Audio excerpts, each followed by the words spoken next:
Item ಯಾವುದೇ ಇರಲಿ try ಮಾಡಿ Aachi chicken masala. NEET paper leak ಪ್ರಕರಣಕ್ಕೆ ಸಂಬಂಧಪಟ್ಟಂತೆ ಸಿಬಿಐನ ತನಿಖೆ ಮತ್ತಷ್ಟು ಚುರುಕುಗೊಂಡಿದೆ.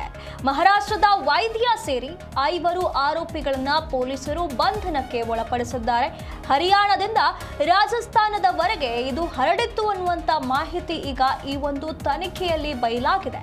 BAMS ವೈದ್ಯನಾಗಿದ್ದಂತ ಧನಂಜಯ್ ಲೋಖಂಡೆ ಇದರ ಪ್ರಮುಖ ಆರೋಪಿ ಅನ್ನುವಂತ ಮಾಹಿತಿ ಬಹಿರಂಗವಾಗಿದೆ.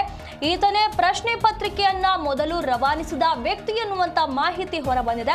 ಹಂತ ಹಂತವಾಗಿ ಕೈ ಬದಲಾಗುತ್ತಾ ಲಕ್ಷಾಂತರ ರೂಪಾಯಿಗೆ ಪೇಪರ್ ಸೇಲ್ ಆಗಿದೆ ಅನ್ನುವಂತ ಮಾಹಿತಿ ಬಂದಿದೆ.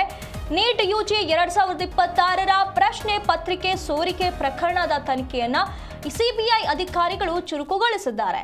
ಇದೀಗ ಮಹಾರಾಷ್ಟ್ರದ ವೈದ್ಯ ಸೇರಿದಂತೆ ಒಟ್ಟು 5 ಪ್ರಮುಖ ಆರೋಪಿಗಳನ್ನ ಬಂಧಿಸಲಾಗಿದೆ. ಈ ಜಾಲವು ಹರಿಯಾಣದಿಂದ ರಾಜಸ್ಥಾನದವರೆಗೆ ಹರಡಿಕೊಂಡಿರುವಂತಹ ಮಾಹಿತಿ ಈಗ ತನಿಖೆಯಲ್ಲಿ ಬಯಲಾಗಿದೆ. ಬಂಧಿತರಲ್ಲಿ ಮಹಾರಾಷ್ಟ್ರದ ಅಹಲ್ಯ ನಗರದ BAMS ವೈದ್ಯ ಧನಂಜಯ್ ಲೋಖಂಡೆ ಪ್ರಮುಖನಾಗಿದ್ದಾನೆ. ಈತನೇ ಪ್ರಶ್ನೆ ಪತ್ರಿಕೆಯನ್ನ ಮೊದಲು ರವಾನಿಸಿದ ವ್ಯಕ್ತಿ ಎಂದು ಶಂಕಿಸಲಾಗಿದೆ.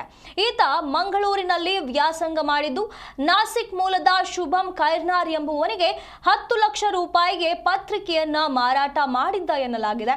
ಅಲ್ಲಿಂದ ಈ ಪತ್ರಿಕೆಯು ಹಂತ ಹಂತವಾಗಿ ಕೈ ಬದಲಾಗುತ್ತಾ ಲಕ್ಷಾಂತರ ರೂಪಾಯಿಗೆ ಮಾರಾಟವಾಗಿದೆ.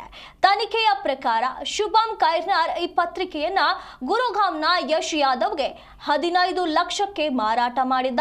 ನಂತರ ಯಶ್ ಯಾದವ್ ಅದನ್ನ ಜೈಪುರದ ಬಿವಾಲ್ ಕುಟುಂಬಕ್ಕೆ ನೀಡಿದ್ದ ಅನ್ನುವಂತ ಮಾಹಿತಿ ಬಂದಿದೆ. ಈ ಬಿವಾಲ್ ಕುಟುಂಬದವರು ಪತ್ರಿಕೆಯನ್ನ ಸಿಕಾರ್ನ ಕೋಚಿಂಗ್ ಸೆಂಟರ್ ಒಂದಕ್ಕೆ ಬರೋಬ್ಬರಿ 30 ಲಕ್ಷ ರೂಪಾಯಿಗೆ ಮಾರಾಟ ಮಾಡಿದ್ರು ಎಂದು ತಿಳಿದು ಬಂದಿದೆ. ಅಂತಿಮವಾಗಿ ಈ ಪ್ರಶ್ನೆ ಪತ್ರಿಕೆಯ ಟೆಲಿಗ್ರಾಮ್ ಗುಂಪುಗಳ ಮೂಲಕ ದೇಶಾದ್ಯಂತ ಹರಡಿಕೊಂಡಿದೆ ಅನ್ನುವಂಥ ಮಾಹಿತಿಗಳು ಈ ತನಿಖೆಯಲ್ಲಿ ವ್ಯಕ್ತವಾಗ್ತಾ ಇರುವಂಥದ್ದು. ಈ ಒಂದು ನೀಟ್ ಪೇಪರ್ ಲೀಕ್ ಪ್ರಕರಣ ಈಗ ಮತ್ತಷ್ಟು ತಿರುವುಗಳನ್ನು ಪಡೆದುಕೊಳ್ತಾ ಇರುವಂಥದ್ದು. ಇದು ಹೇಗೆ ಲೀಕ್ ಆಯಿತು, ಯಾರ ಕೈಯಿಂದ ಯಾರ ಕೈಗೆ ಸೇರ್ತು, ಲಕ್ಷಾಂತರ ರೂಪಾಯಿಗೆ ಇದು ಹೇಗೆ ವ್ಯಾಪಾರವಾಯಿತು, ಎಲ್ಲ ಮಾಹಿತಿಯನ್ನ ಈಗ CBI ತನಿಖೆಯ ಮೂಲಕ ಗೊತ್ತಾಗ್ತಾ ಇದೆ. ಈ ತನಿಖೆ ಮತ್ತಷ್ಟು ಚುರುಕುಗೊಂಡಿದೆ. ದೇಶಾದ್ಯಂತ ಈ ಪೇಪರ್ ಲೀಕ್ ವಿಚಾರವಾಗಿ ಭಾರಿ ಆರೋಪಗಳು ಕೇಳಿ ಬಂದಿತ್ತು, ಆಕ್ರೋಶಗಳು ವ್ಯಕ್ತವಾಗಿತ್ತು.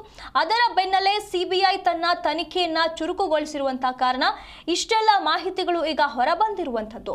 ಮಹಾರಾಷ್ಟ್ರದ ವೈದ್ಯನನ್ನ ಸೇರಿ ಒಟ್ಟು 5ರನ್ನ ಈಗ ಪೊಲೀಸರು ಬಂಧನಕ್ಕೆ ಒಳಪಡಿಸಿದ್ದಾರೆ. ಹರಿಯಾಣದಿಂದ ರಾಜಸ್ಥಾನದವರೆಗೆ ಪೇಪರ್ ಹರಿದಾಡಿತ್ತು, ಬಯಲಾಗಿತ್ತು ಅನ್ನೋ ಮಾಹಿತಿ ಈಗ ಹೊರಬಂದಿರುವಂಥದ್ದು. BAMSನ ವೈದ್ಯನಾದಂಥ ಧನಂಜಯ್ ಲೋಖಂಡೆ ಏನಿದ್ದಾನೆ ಆತನೇ ಈ ಒಂದು ಪ್ರಕರಣಕ್ಕೆ ಪ್ರಮುಖ ಆರೋಪಿ ಅನ್ನುವಂಥ ಮಾಹಿತಿ ಈ ಒಂದು ತನಿಖೆಯಲ್ಲಿ ಈಗ ಹೊರಬಂದಿರುವಂಥದ್ದು. ಈತನೇ ಈ ಪ್ರಶ್ನೆ ಪತ್ರಿಕೆಯನ್ನ ಮೊದಲು ರವಾನಿಸಿದ ವ್ಯಕ್ತಿ ಅನ್ನುವಂಥ ಆರೋಪ ಈಗ ಕೇಳಿ ಬಂದಿದೆ. ಅಲ್ಲಿಂದ ಆರಂಭವಾಗಿದ್ದು ಹಂತ ಹಂತವಾಗಿ ಕೈಗಳಲ್ಲಿ ಬದಲಾಗುತ್ತಾ ಲಕ್ಷಾಂತರ ರೂಪಾಯಿಗೆ ಸೇಲ್ ಆಗಿದೆ ಅನ್ನುವಂಥ ಮಾಹಿತಿ ಬಂದಿದೆ. ಇದು ಕೊನೆಯದಾಗಿ ಒಂದು ಕೋಚಿಂಗ್ ಸೆಂಟರ್ಗೆ ಹೋಗಿ ಸೇರುತ್ತೆ. ಆ ಕೋಚಿಂಗ್ ಸೆಂಟರ್ಗೆ ಒಂದು ಕುಟುಂಬ ಏನಿತ್ತು, ಕುಟುಂಬ ಒಂದು ಇದನ್ನ ಸೇಲ್ ಮಾಡಿರುತ್ತೆ. ಆ ಕುಟುಂಬದಿಂದ ಸೇಲ್ ಆಗಿರುವಂತ ಈ ಪ್ರಶ್ನೆ ಪತ್ರಿಕೆ ಸಂಪೂರ್ಣವಾಗಿ ಇಡೀ ದೇಶಾದ್ಯಂತ ಟೆಲಿಗ್ರಾಮ್ನ ಚಾನೆಲ್ಗಳ ಮೂಲಕ ರವಾನೆ ಆಗಿದೆ ಅನ್ನುವಂಥ ಮಾಹಿತಿ ಬಂದಿದೆ. ಜೈಪುರದ ಬಿವಾಲ್ ಕುಟುಂಬಕ್ಕೆ ಈಗ ನೀಡಿರುವಂತ ಮಾಹಿತಿ ಬಂದಿರುವಂಥದ್ದು. ಬಿವಾಲ್ ಕುಟುಂಬ ಏನಿದೆ ಅದು ಕೋಚಿಂಗ್ ಸೆಂಟರ್ ನೀಡಿರುವ ಕಾರಣ ಇದು ಇಷ್ಟು ಮಟ್ಟಿಗೆ ಲೀಕ್ ಆಗಿದೆ. ಈಗ ದೃಶ್ಯದಲ್ಲಿ ನೋಡ್ತಾ ಇರ್ಬೋದು, ಮಧ್ಯದ ದೃಶ್ಯದಲ್ಲಿ ಕಾಣಿಸ್ತಾ ಇದೆ ಟೆಲಿಗ್ರಾಮ್ ಚಾನೆಲ್ ಇಲ್ಲಿ ಯಾವ ರೀತಿಯಾಗಿ ಪೇಪರ್ ಲೀಕ್ ಆಗಿದೆ ಅನ್ನುವಂಥ ವಿಡಿಯೋ ಇಲ್ಲಿ ಕಾಣಿಸ್ತಾ ಇದೆ. ಇದರಲ್ಲಿ ಈ ಒಂದು ಟೆಲಿಗ್ರಾಮ್ ಚಾನೆಲ್ ನಲ್ಲಿ ಈ ನೀಟ್ ಪತ್ರಿಕೆಯನ್ನ ಎಲ್ಲರಿಗೂ ಕೂಡ ಒದಗಿಸಲಾಗಿದೆ ಅನ್ನುವಂಥ ಮಾಹಿತಿ ಬಂದಿದೆ. ಹಾಗಾಗಿ ಇಲ್ಲಿ ದೃಶ್ಯದಲ್ಲಿ ನೋಡ್ತಾ ಇರುವಂತ ಪೇಪರ್ ಏನಿದೆ ಇದೇ ಲೀಕ್ ಆಗಿರುವಂತ ಪೇಪರ್. ಇಲ್ಲಿ ಪಾಸ್ವರ್ಡ್ ಅನ್ನ ಹಾಕಿ ಅಷ್ಟು ಸೆಕ್ಯೂರಿಟಿ ಮೂಲಕ ಈ ಒಂದು ಪೇಪರ್ ಅನ್ನ ಎಲ್ಲಾ ಕಡೆ ಲೀಕ್ ಮಾಡಲಾಗಿದೆ. ಅದಕ್ಕೂ ಕೂಡ ಈಗ ಟೆಲಿಗ್ರಾಮ್ ಚಾನೆಲ್ನಲ್ಲೂ ಕೂಡ ಇದಕ್ಕೆ ಹಣವನ್ನ ಬೇಡಿಕೆ ಇಟ್ಟು ಹಣವನ್ನ ನಿಗದಿಪಡಿಸಿ ಹಣವನ್ನ ಪೇ ಮಾಡಿದ್ರೆ ಮಾತ್ರ ನೀಟ್ ಪರೀಕ್ಷೆ ಪತ್ರಿಕೆಯನ್ನು ನೀಡಲಾಗುತ್ತೆ ಅನ್ನುವಂಥ ಡಿಮ್ಯಾಂಡ್ಗಳ ಮೇಲೆ ಹೀಗೆ ಲಕ್ಷಾಂತರ ರೂಪಾಯಿಗೆ ಈ ನೀಟ್ನ ಪರೀಕ್ಷೆ ಸೇಲ್ ಆಗಿರುವಂಥದ್ದು. ಒಂದು ಕೋಚಿಂಗ್ ಸೆಂಟರ್ನಲ್ಲಿ ಈ ಒಂದು ಘಟನೆ ನಡೆದಿರುವಂಥದ್ದು. ಒಬ್ಬನ ಕೈಯಿಂದ ಹೋಗಿ ಅದು ಒಂದು ಕುಟುಂಬಕ್ಕೆ ಸೇರಿ, ಆ ಕುಟುಂಬದಿಂದ ಅದು ಒಂದು ಕೋಚಿಂಗ್ ಸೆಂಟರ್ಗೆ ಸೇರಿ ಅಂತಿಮವಾಗಿ ಟೆಲಿಗ್ರಾಮ್ನ ಮೂಲಕ ಇಡೀ ದೇಶಾದ್ಯಂತ ಹರಡಿದೆ ಎನ್ನುವಂಥ ಮಾಹಿತಿ ಬಂದಿರುವಂಥದ್ದು. ಹಾಗಾಗಿ ಈ ಪ್ರಶ್ನೆ ಪತ್ರಿಕೆ ಇಷ್ಟು ದೊಡ್ಡ ಮಟ್ಟದಲ್ಲಿ ಹರಡೋಕೆ ಕಾರಣ ಏನು ಅನ್ನುವಂಥ ದೊಡ್ಡ ಯಕ್ಷ ಪ್ರಶ್ನೆ ಎಲ್ಲರಲ್ಲೂ ಕಾಡಿತ್ತು. ಈಗ ಇದಕ್ಕೆ ಉತ್ತರ ಸಿಕ್ಕಂತಾಗಿದೆ. ತನಿಖೆಯಲ್ಲಿ ಸಿಬಿಐ ಅಧಿಕಾರಿಗಳ ತನಿಖೆಯನ್ನು ಚುರುಕುಗೊಂಡಿತ್ತು. ತೀವ್ರವಾಗಿ ತನಿಖೆಯನ್ನ ನಡೆಸಿ ಎಳೆ ಎಳೆಯಾಗಿ ಈ ಒಂದು ಪ್ರಕರಣವನ್ನ ಬಿಡಿಸುವಂತ ಕೆಲಸವನ್ನ ಮಾಡಿದ್ದಾರೆ. ಎಲ್ಲಿಂದ ಆರಂಭವಾಗಿ ಎಲ್ಲಿಗೆ ಅಂತ್ಯವಾಯಿತು ಅನ್ನೋದನ್ನ ಸಿಬಿಐ ಅಧಿಕಾರಿಗಳು ಹಂತ ಹಂತವಾಗಿ ತನಿಖೆ ಮಾಡುವ ಮೂಲಕ ಈ ಒಂದು ಪ್ರಕರಣವನ್ನ ಭೇದಿಸಿದ್ದಾರೆ ಅಂತ ಹೇಳಲಾಗ್ತಾ ಇದೆ. ಇದಕ್ಕೆ ಸಂಬಂಧಪಟ್ಟಂತೆ ಈಗಾಗಲೇ 5 ಆರೋಪಿಗಳನ್ನ ಏನು ವೈದ್ಯನೇನಿದ್ದ ಆತನನ್ನ ಸೇರಿ ಒಟ್ಟು 5 ಜನರನ್ನ ಈಗ ಪೊಲೀಸರು ಬಂಧನಕ್ಕೆ ಒಳಪಡಿಸಿದ್ದಾರೆ ಅನ್ನುವಂಥ ಮಾಹಿತಿ ಬರ್ತಾ ಇದೆ. ಬಂಧಿತರಲ್ಲಿ ಮಹಾರಾಷ್ಟ್ರದ ಅಹಲ್ಯ ನಗರದ BIMS ವೈದ್ಯ ಧನಂಜಯ್ ಲೋಖಂಡೆ ಏನಿದ್ದ ಆತನೇ ಪ್ರಮುಖನಾದಂಥ ಆರೋಪಿ ಅನ್ನುವಂಥ ಮಾಹಿತಿ ಬಂದಿದೆ. ಈತನೇ ಪ್ರಶ್ನೆ ಪತ್ರಿಕೆಯನ್ನ ಮೊದಲು ರವಾನಿಸಿದ ವ್ಯಕ್ತಿ ಅನ್ನುವಂಥ ಶಂಕೆಗಳು ವ್ಯಕ್ತವಾಗಿರುವಂಥದ್ದು. ಅಲ್ಲಿಂದ ಇದು ಆರಂಭವಾಗಿ ಇಲ್ಲಿಯವರೆಗೂ ಬಂದು ನಿಂತಿದೆ ಅಂತ ಹೇಳಲಾಗ್ತಾ ಇದೆ.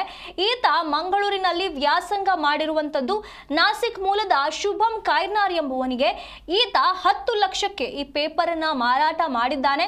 ಆ ಮಾರಾಟ ಮಾಡಿದ ಪೇಪರ್ ಏನಿತ್ತು ಅದು ಹಂತ ಹಂತವಾಗಿ ಕೈ ಬದಲಾಗುತ್ತಾ ಲಕ್ಷಾಂತರ ರೂಪಾಯಿಗೆ ಮಾರಾಟವಾಗಿದೆ. ತನಿಖೆಯ ಪ್ರಕಾರ ಶುಭಂ ಕೈರ್ನರ್ ಈ ಪತ್ರಿಕೆಯನ್ನ ಗುರುಗಾಂವ್ನಲ್ಲಿರುವಂತ ಯಶ್ ಯಾದವ್ ಎಂಬುವಂತವರಿಗೆ 10 ಲಕ್ಷದಿಂದ 15 ಲಕ್ಷಕ್ಕೆ ಮಾರಾಟ ಮಾಡಿದ್ದ. ನಂತರ ಈ ಯಶ್ ಯಾದವ್ 15 ಲಕ್ಷಕ್ಕೆ ಖರೀದಿಸಿದ ಈ ಪೇಪರ್ ಅನ್ನ ಬಿವಾಲ್ ಕುಟುಂಬಕ್ಕೆ ನೀಡಿದ್ದ. ಈ ಕುಟುಂಬ ಬರೋಬ್ಬರಿ 15ರಿಂದ 30 ಲಕ್ಷ ರೂಪಾಯಿಗೆ ಏರಿಕೆಯಾಗಿ 30 ಲಕ್ಷಕ್ಕೆ ಒಂದು ಕೋಚಿಂಗ್ ಸೆಂಟರ್ಗೆ ಈತ ನೀನು ಇದನ್ನ ಮಾರಿದ ಅನ್ನುವಂಥ ಮಾಹಿತಿ ಬಂದಿದೆ. ಹಾಗಾಗಿ ಅಲ್ಲಿಂದ ಇದು ಟೆಲಿಗ್ರಾಮ್ ಚಾನೆಲ್ಗಳ ಮೂಲಕ ಇಡೀ ದೇಶಾದ್ಯಂತ ಹರಡಿರುವಂಥ ಮಾಹಿತಿ ಬಂದಿರುವಂಥದ್ದು. ದೇಶಾದ್ಯಂತ ವ್ಯಾಪಕವಾಗಿ ವಿರೋಧ ವ್ಯಕ್ತವಾದ ಬೆನ್ನಲ್ಲೇ ತನಿಖೆ ಚುರುಕುಗೊಂಡು ಇಷ್ಟು ಮಾಹಿತಿಗಳು ಈಗ ಬಹಿರಂಗವಾಗಿವೆ.